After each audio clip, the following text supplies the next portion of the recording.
Hello everyone, this is Ritika Mittal, Assistant Professor, School of Fine Arts, Noida International University.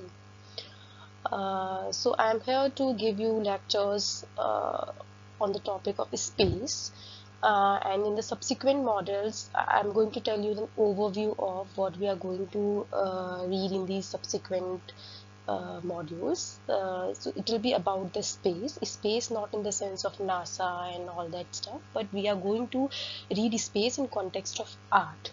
In context of art, in the sense, space, how do we use this space, what is space as an element of art, and what is the role of space in 3D and the 2D art, what is installation art, and what is site specific art, and what is land art, and how we use space as an element of art, and how different artists and contemporary artists and the modern artists use this element, which is very important in their works, and how this impacted or enhanced the work of art. So that is an overview of what we are going to read in these courses. But starting from the first module, I'm going to first introduce you what is space, what is the definition. So basically introduce you with the idea of the space in context of art, obviously, as we are reading in the fine arts course. So we are going to read about space in arts, in 2D art, 3D art, and what is space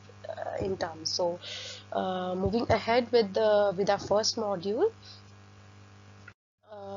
So space is basically is very basic elements of art, along with line, shape, form. So space plays a very important role in creating an artwork. Like without having a line, without having any form, you can't start making an artwork.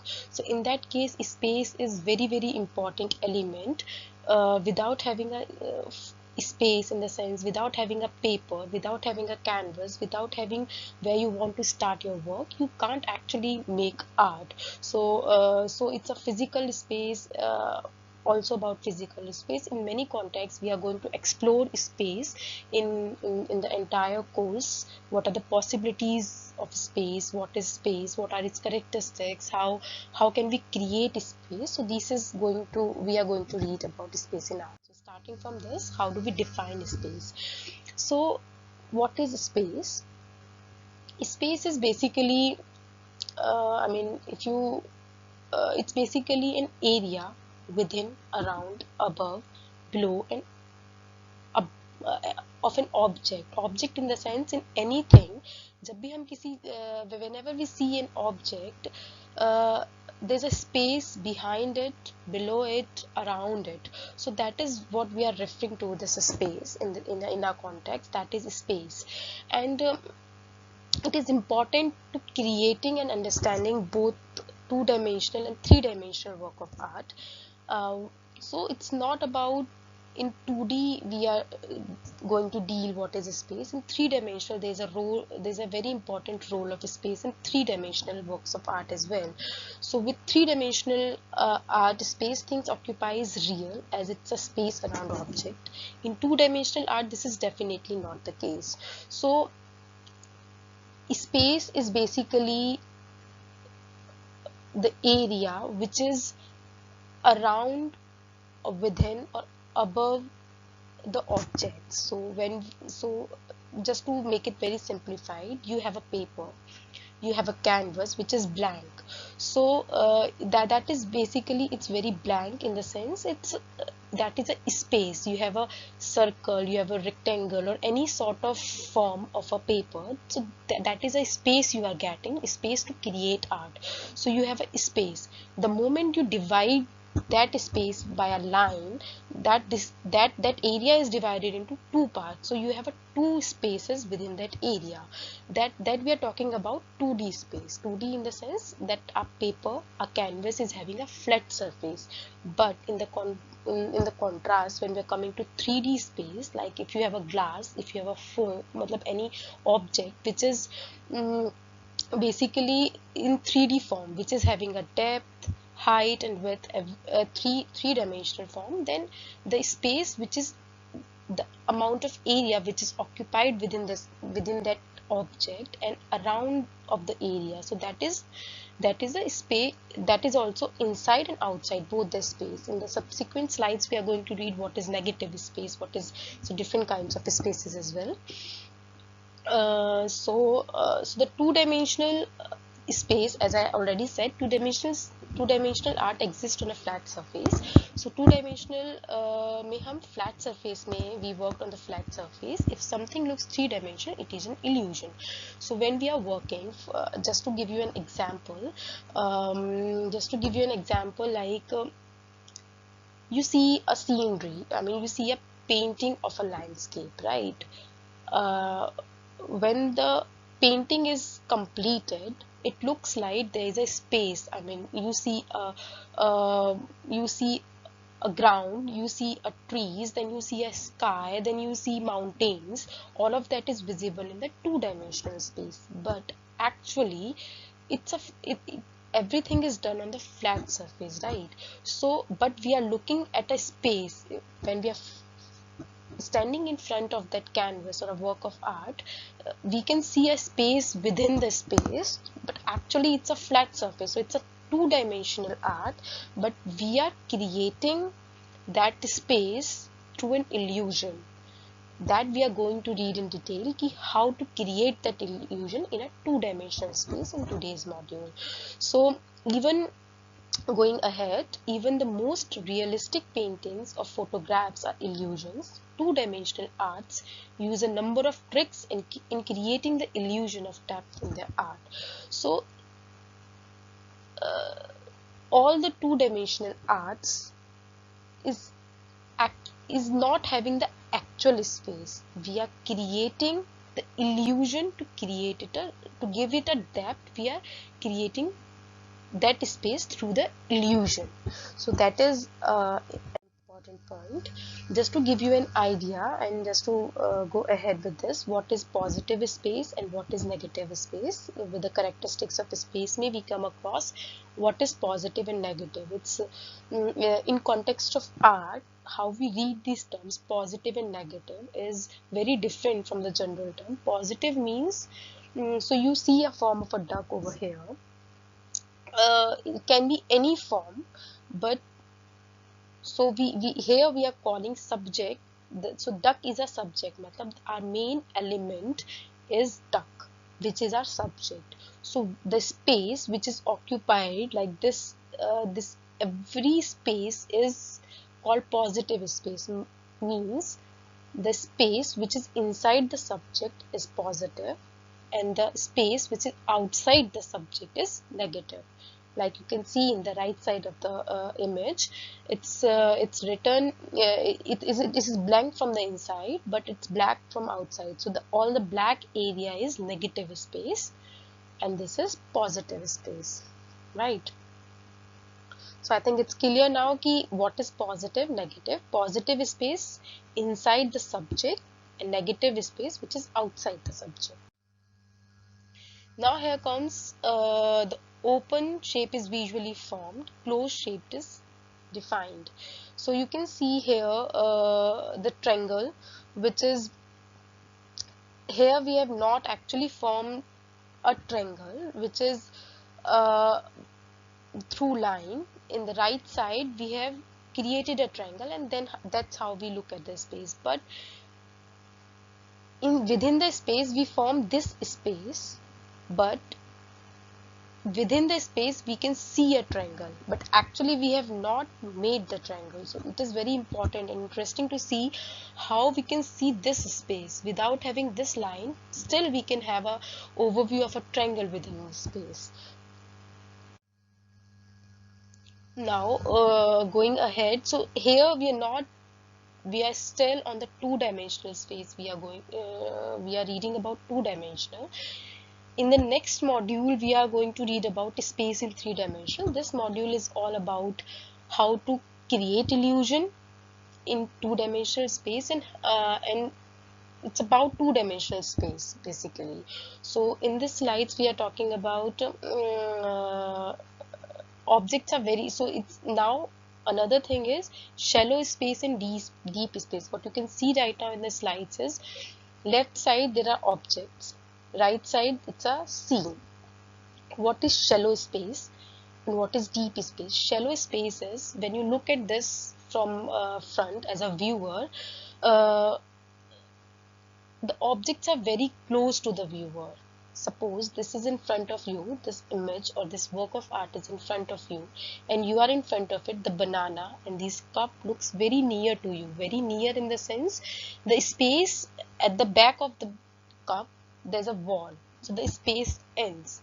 It's very shallow space. It's not very deep.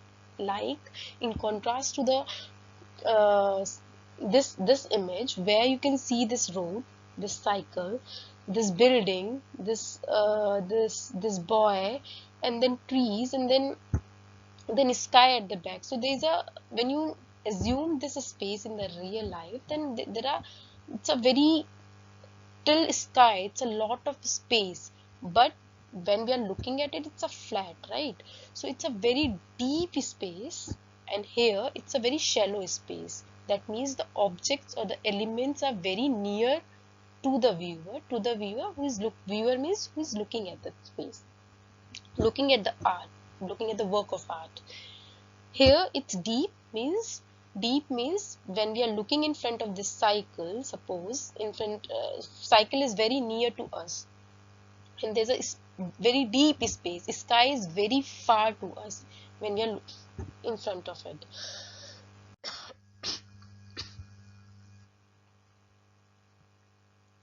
So as something, I have already give you a little bit of brief about what is two-dimensional and three-dimensional, and just to have some of with the visuals.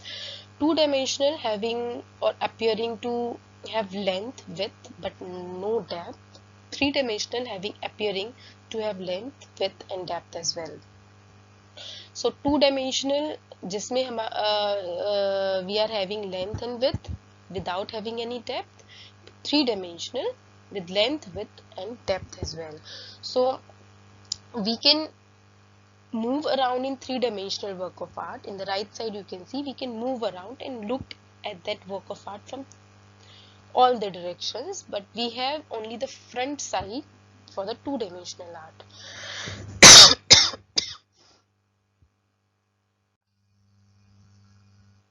Now coming to the next slide, how to create that illusion.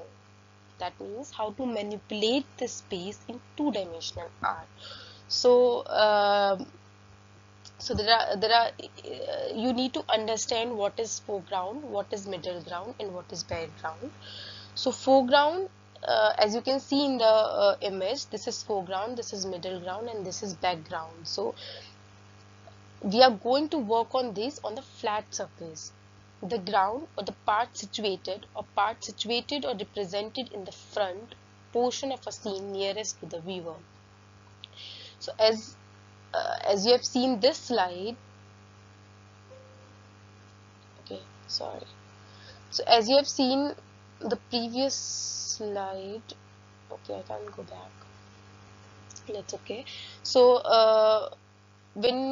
if this is a work of art, foreground is something which is near to the viewer. Like in the previous slide we have seen the banana which is very near to the viewer, cycle was near to the viewer. Similarly, the ground is basically a surface which is at the bottom. I mean, this is foreground, this is middle ground, this is background. So foreground which is very near to the viewer, middle ground which is at the intermediate position or the area or a half point, and then comes background which is at the back of it, the part of the image represented as being the maximum distance from the frontal plane. If you remember the previous slide, the sky was at the background, building, trees was at the middle ground, and the cycle was at the foreground. So that's how we defined, but everything was on the flat surface. So we have foreground, middle ground and background, and to work on the position of detailing, we are going to read about how to work with these three grounds and how to create that illusion or to manipulate the space within that.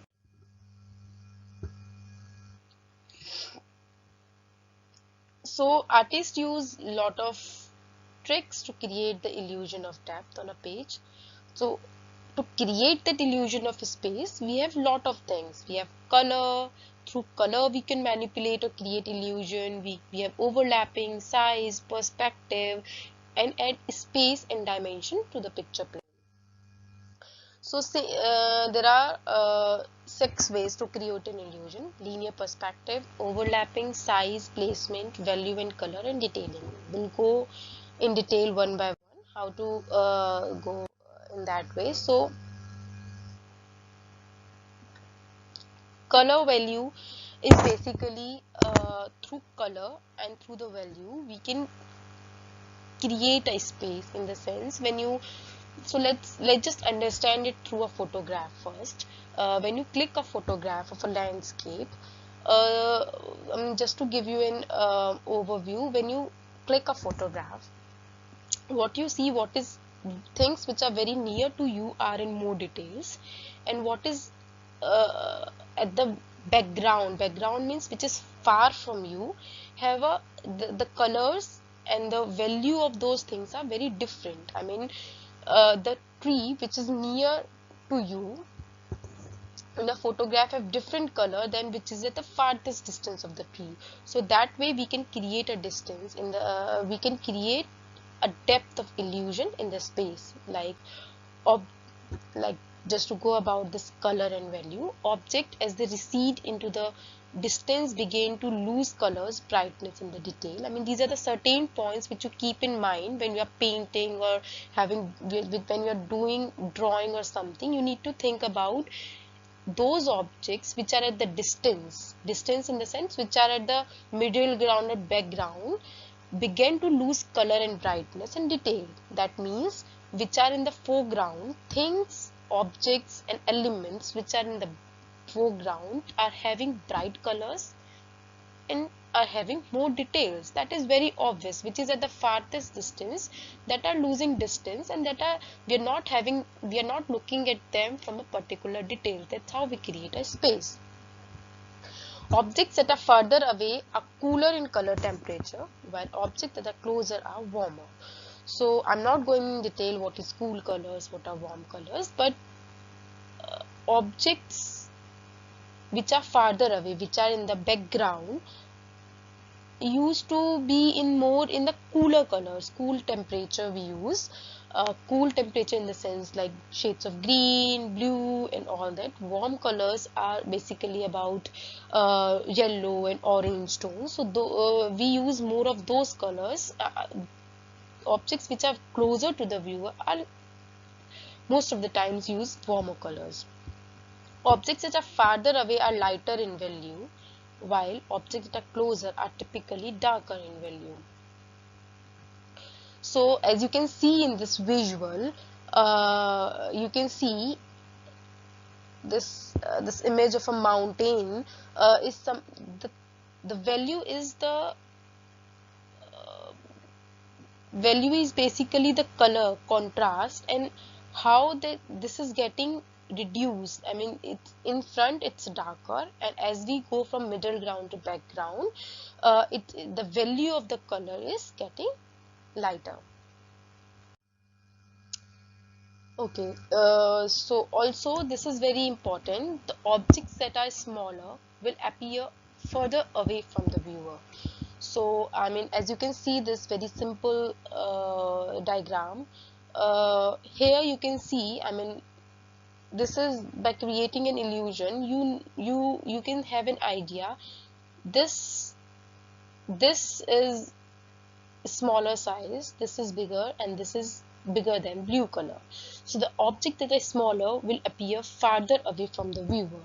These three circles might be of the same size if we keep in, but the moment we go at the back, the size of the circle will, so it's about the perspective. if we place them, you can try out this exercise by placing a balls of similar size. When you take a photographs, that looks smaller, but actually the size of all the balls are same. But just that looks, that will define you the space, how the just to give you an idea of the space. The farther the further away the objects are, the size of those gets smaller, and that's how we can create a illusion of space in our art. So this is a very good example within. So there is a painting. So this girl you can see, and this girl, it's not like it's of there's no not it's not look like is a age difference between them, but you can see it's with the size of this girl, you can get an idea it's very near to the viewer. This is very farther away in the sense ki you know this distance till the viewer. So foreground is basically related to where it's a bottom of the frame, bottom of the area is defined by the foreground, and the moment we go down, it's get very near to the viewer. Okay, yeah. By using size and proportion, artists can create the illusion of space that we have read. How we can create illusion of space by the size and the proportion.